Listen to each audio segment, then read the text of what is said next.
আজকে শেয়ার করব একদম নো ফেল একটা বেবি সুইটসের রেসিপি।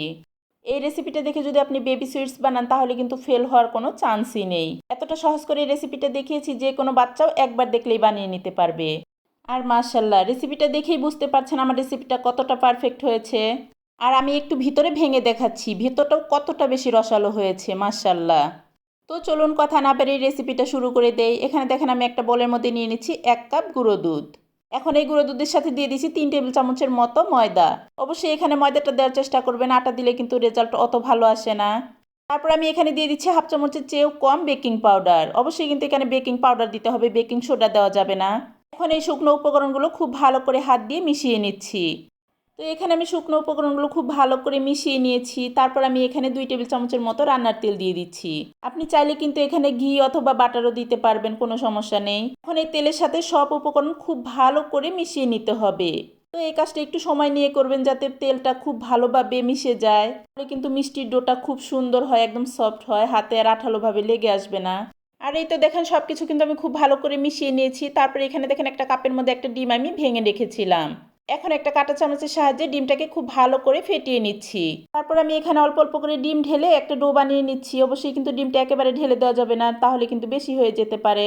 এখানে কিন্তু আমার পুরো একটা ডিম লাগেনি, অল্প একটু বেঁচে গিয়েছিল। আর দেখেন ডোটা কতটা পারফেক্ট হয়েছে। এখন এই ডোটাকে আমি রেস্টে রেখে দিব 10 মিনিটের মতো। আর এই তো 10 মিনিট পর কিন্তু আমার ডোটা খুব ভালোভাবে রেস্ট হয়ে গেছে। এখন আমি মিষ্টিগুলো বানিয়ে নিব। মিষ্টিগুলো বানানোর জন্য ছোট ছোট করে আমি আগে লেচি কেটে নিচ্ছি, যেন সবগুলো মিষ্টি এক সাইজের হয়। তো দেখতেই পাচ্ছেন যেহেতু বেবি সুইটস আমি একদম ছোট ছোট করে লেচি কেটে নিয়েছি, কারণ এগুলো কিন্তু রান্না হওয়ার পর আরও অনেকটা কিন্তু ফুলে যাবে, বড় হয়ে যাবে আর কি। এখন এই তো একটা করে লেচি হাতে নিয়ে 2 হাতে তালুতে ঘুরিয়ে ঘুরিয়ে মিষ্টি শেপ দিয়ে দিচ্ছি। আর এই তো দেখেন সবগুলো মিষ্টি কিন্তু আমার বানিয়ে নেওয়া হয়ে গেছে। তারপর আমি এখানে চুলায় একটা প্যান বসিয়ে প্যানে আমি পর্যাপ্ত তেল দিয়ে দিয়েছি। আর তেল দেওয়ার সময় কিন্তু চুলার আঁচটা একদম লোতে ছিল। এই তেলটা যদি শুরুতেই বেশি গরম করে ফেলেন তাহলে কিন্তু মিষ্টিগুলো ভিতরে ভাজা হবে না, উপরে খুব তাড়াতাড়ি কালার চলে আসবে। তেলের মধ্যে আমি একটা আঙ্গুল দিয়ে চেক করে দেখছিলাম তেলটা কিন্তু একদমই কুসুম গরম অবস্থায় আছে। তো এই পর্যায়ে আমি মিষ্টিগুলো দিয়ে দিচ্ছি। এখানে মিষ্টিগুলো দেওয়ার পর দেখতেই পাচ্ছেন একটা একটা করে বুদবুদ উঠছে। আর মিষ্টিগুলো প্যানে দেওয়ার পর কিন্তু কোনো রকমের নাড়াচাড়া করা যাবে না, মিষ্টিগুলো কিন্তু একাই ফুলে একদম তেলের উপরে ভেসে উঠবে। যখন মিষ্টিগুলো তেলের উপর ভেসে উঠবে তখন কিন্তু অনবরত আবার নাড়তে থাকতে হবে, না হলে এক পাশটা কালার চলে আসবে, অন্য পাশে আবার কালার আসবে না। আমার মিষ্টিগুলো ভাজা যখন 7 মিনিট হয়েছে তখন আমি ওই যে সাদা যে মিষ্টির ব্যাসটা ওটা আমি তুলে রেখেছি। তারপরে 2 মিনিট ভেজে নিয়ে আরও এক ব্যাস আমি তুলে নিয়েছি। এভাবে 2 মিনিট অন্তর অন্তর এক ব্যাস করে মিষ্টি আমি তুলে নিয়েছি। মোট 4 ব্যাসে আমি মিষ্টি ভেজেছি। আর এই তো সবগুলো মিষ্টি কিন্তু আমার ভাজা হয়ে গেছে। আর মিষ্টিগুলো দেখেন কতটা সুন্দর লাগছে দেখতে। এখন আমি শিরাটা তৈরি করে নিব। শিরা তৈরি করার জন্য এখানে একটা পাত্রে আমি দিয়ে দিচ্ছি 2 কাপের মতো চিনি।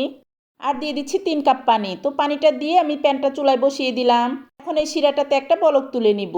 আর মিষ্টিগুলোকে একটা শাহি শাহি ভাব আনার জন্য সামান্য একটু ঘি দিয়ে দিলাম। আর এই ঘিটুকু দেওয়ার কারণে কিন্তু মিষ্টিটা অনেক বেশি মজা লাগবে খেতে, মনে হবে মিষ্টিগুলো ঘি দিয়ে ভাজা। তারপর যখন শিরাটা একটা বলক চলে এসেছে তখন আমি ওই যে মিষ্টিগুলো দিয়ে দিলাম। মিষ্টিগুলো কিন্তু তখন কুসুম গরম অবস্থায় ছিল। এখন চুলার আঁচ মিডিয়ামে রেখে একটা ঢাকনা দিয়ে ঢেকে মোট 20 মিনিটের মতো আমি জাল করে নিব। আর মাঝখানে একবার তোমাদেরকে দেখাচ্ছি মিষ্টিগুলো কতটা লোভনীয় লাগছে দেখতে এখনই মাশাল্লাহ। আর মিষ্টিগুলো 20 মিনিট জাল করে নেওয়ার পর কিন্তু কমপ্লিটলি ডান।